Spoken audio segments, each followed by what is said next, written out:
ترقی یافتہ اقوام کی تاریخ کے مطالعے سے یہ امر واضح ہوتا ہے کہ علم ہی سابقہ اور موجودہ اقوام کی ترقی و عظمت رفتہ کی بنیاد ہے، اور حصول علم کا بنیادی ذریعہ کتابیں ہی ہوتی ہیں۔ کسی مفکر کا قول ہے کہ اگر 2 دن تک کسی کتاب کا مطالعہ نہ کیا جائے تو تیسرے دن گفتگو میں وہ شیرینی باقی نہیں رہتی جس کی کسی اہم تبادلہ خیال کے دوران ضرورت ہوتی ہے، یعنی انسان کا انداز تکلم تبدیل ہو جاتا ہے۔ کتابوں کے مطالعے سے ہمیں ٹھوس دلائل دینے اور بات کرنے کا سلیقہ آتا ہے۔ جدید دور میں اگرچہ مطالعے کے لیے نئے نئے ذرائع متعارف کروائے گئے ہیں اور پھر ٹیکنالوجی کے باعث علم کے حصول میں انقلاب برپا ہو چکا ہے، مگر یہ کہنا غلط نہیں ہے کہ کتابوں کی دائمی اہمیت و افادیت اپنی جگہ قائم و دائم ہے، اور اس میں اضافہ بھی ہو رہا ہے۔ کہا جاتا ہے کہ انسان اور کتاب کا رشتہ اتنا ہی قدیم ہے جتنا خود انسانی تہذیب و تمدن کا سفر اور علم و آگہی کی تاریخ قدیم ہے۔ معروف امریکی مورخ باربرا ٹچمن کے نزدیک کتابوں کے بغیر تاریخ گونگی، ادب بے بہرا، سائنس لنگڑی اور خیالات اور سوچیں ساکت ہیں، بلکہ حقیقت تو یہ ہے کہ کتابوں کے بغیر انسان ادھورا ہے۔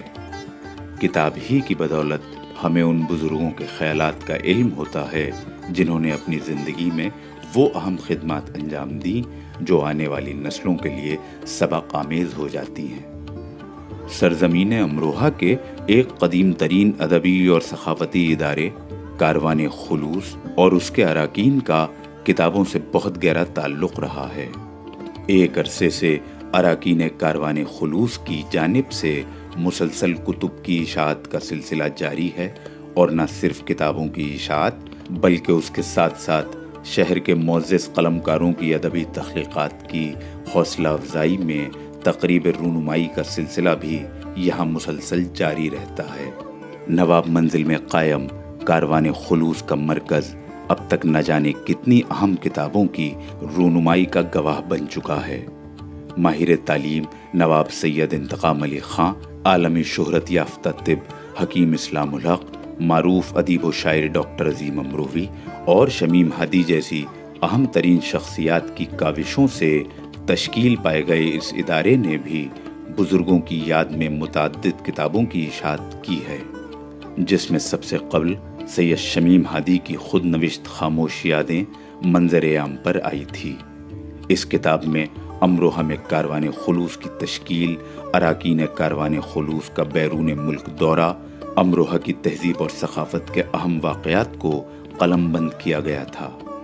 ساتھ ساتھ شہر امروہہ کی معروف شخصیات کے اہم واقعات کو قلم بند کیا گیا تھا، جس کی رونمائی 2009 میں نشا پیلس میں ہوئی تھی۔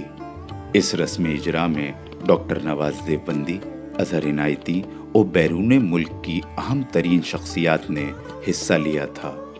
اسی کلب کی جانب سے 2013 میں کاروان خلوص نام سے اراکین کاروان خلوص کی زندگی پر ایک شاندار کتاب نایاب اور تاریخی تصاویر کے ساتھ منظر عام پر آئی تھی، جس کی رونمائی پروفیسر وسیم بریلوی اور ڈاکٹر ہلال نقوی اور دیگر ناموران ادب نے انجام دی تھی۔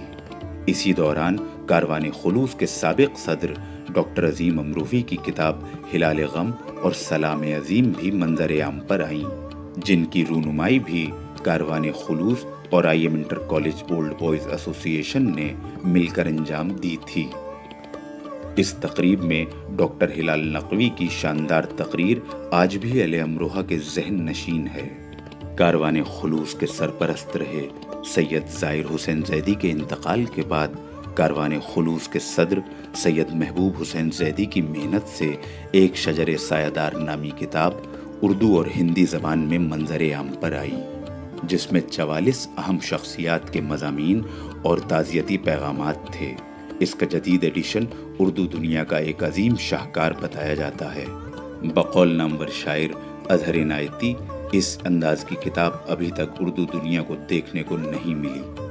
اس کتاب کی رونمائی کے لیے غالب انسٹیٹیوٹ کے director doctor Raza Haider, airport authority of India کے director general doctor Diwakar Goel, professor Waseem Barelvi, Kamna Prasad, justice Shabih Alhasnain Shastri, Azhar Inayati, Mansoor Usmani, doctor popular Meethi, D I G Shekhar, جج تنویر وصفی، جج خلیل الرحمان، ڈاکٹر شکیل حسن شمسی، حکیم ظفر صادق سنبھلی جیسی اہم ترین شخصیات نے شرکت کی تھی۔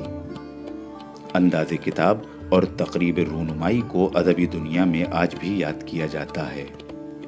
جلسہ گاہ تقریب رونمائی میں کتاب کی نقل میں بڑی بلند قد کتاب مسند پر جلوہ افروز تھی۔ کسی کتاب کی رونمائی میں اتنی اہم شخصیات کا ایک ساتھ جمع ہونا بھی ایک تاریخ ساز لمحہ تھا۔ دہلی میں جب یہ کتاب سابق الیکشن کمشنر اشوک لواسا جی کو پیش کی گئی تو انہوں نے اس کتاب کو کتابی دنیا کا ایک نایاب نمونہ بتایا، اور جامعہ کے وائس چانسلر شاہد مہدی، فلم ہدایت کار مظفر علی اور کمال امروہی کے بیٹے تاجدار کمال نے اس کتاب کو فنکاری کا انمول حصہ بتایا تھا۔ اسی دوران کاروان خلوص کے رکن سید علی عبدی امروہی کی 2 کتابیں رنگ جہاں اور لیونگ نیچر منظر عام پر آئیں۔ یہ دونوں کافی ٹیبل بک تصاویر پر منحصر تھیں، جس کی رونمائی صدر جمہوریہ ہند پرنب مکھرجی، وزیر صحت ڈاکٹر ہرش وردھن نے انجام دی تھی۔ نواب سید انتقام علی، جو کاروان خلوص کے میر کارواں تھے، موصوف 2022 میں اس عالم فانی سے رخصت ہو گئے، جن کے انتقال کے بعد علمی، ادبی، سماجی شخصیات کے مضامین، تعزیتی پیغامات کثیر التعداد میں حاصل ہوئے۔ اراکین کاروان خلوص نے مرحوم کی مجلس چہلم سے قبل ان مضامین کو کتابی شکل میں منظر عام پر لانے کا فیصلہ کیا، اور سبھی اراکین کی محنت سے اس میں کامیابی بھی حاصل ہوئی۔ صرف 16 دن کی محنت کے بعد پیکر انسانیت عنوان سے یہ کتاب شائع ہو کر اہل علم حضرات کے ہاتھوں کی رونق بن گئی تھی۔ اسی کتاب میں سابق گورنر سید سبط رضی، justice Sohail Siddiqui, professor Waseem Barelvi, Padma Shri doctor محسن ولی جیسی اہم ترین شخصیات کے مضامین تھے۔ کاروان خلوص کے لیے یہ بات بھی قابل فخر ہے کہ کاروان خلوص کے سابق صدر ڈاکٹر عظیم امروہی کی 50 سے زیادہ کتابیں منظر عام پر آ چکی ہیں، جن کو ملکی و غیر ملکی اور سرکاری و غیر سرکاری اعزازات حاصل ہو چکے تھے۔ اسی کلب سے وابستہ پروفیسر ناشر نقوی کی اہم ترین موضوعات پر کم و بیش 30 اور تقریباً اتنی ہی ڈاکٹر مصباح احمد صدیقی کی اہم کتابیں شائع ہو چکی ہیں۔ ان دونوں ہی حضرات کی کتابوں پر بھی اہم ترین اعزازات حاصل ہو چکے ہیں۔ کاروان خلوص کے بانی نواب سید انتقام علی خاں کے بھانجے اور اصلاحی فکر کے شاعر سلیم امروہی کی نعت، منقبت اور غزل کی 5 کتابیں شائع ہو چکی ہیں، جن کی رونمائی سابق گورنر تیجندر کھنہ، نامور غزل گلوکار جگجیت سنگھ کے ہاتھوں انجام پائی گئی۔ حسنارہ ٹرسٹ اور کاروان خلوص کے مشترکہ زیر اہتمام 2012 میں ایک کتاب جنگ آزادی میں اردو شعراء کرام کا کردار عنوان سے شائع ہوئی تھی، جس کو حکومت اتر پردیش نے اعزاز سے سرفراز کیا تھا، اور اس کی رونمائی مرکزی دارالحکومت دہلی اور نواب منزل میں انجام دی گئی تھی۔ حال ہی میں ڈاکٹر مصباح احمد صدیقی کی کتاب کاوش قلم اور پنڈت بھون شرما کی کتاب عقیدت کے پھول کی رونمائی بھی کاروان خلوص کی جانب سے عمل میں لائی گئی۔ اسی کلب کے سیکریٹری اسلام عالمی ایڈوکیٹ کی 2 کتابیں افسانوں اور نظموں کے حوالے سے بھی زیر اشاعت ہیں۔ کلب کی جانب سے بھی جلد امروہہ کی سخاوت اور ادبی شخصیات کے حوالے سے 2 کتابیں منظر عام پر آنے والی ہیں۔ ہمیں امید ہے آگے بھی یہ سلسلہ جاری رہے گا۔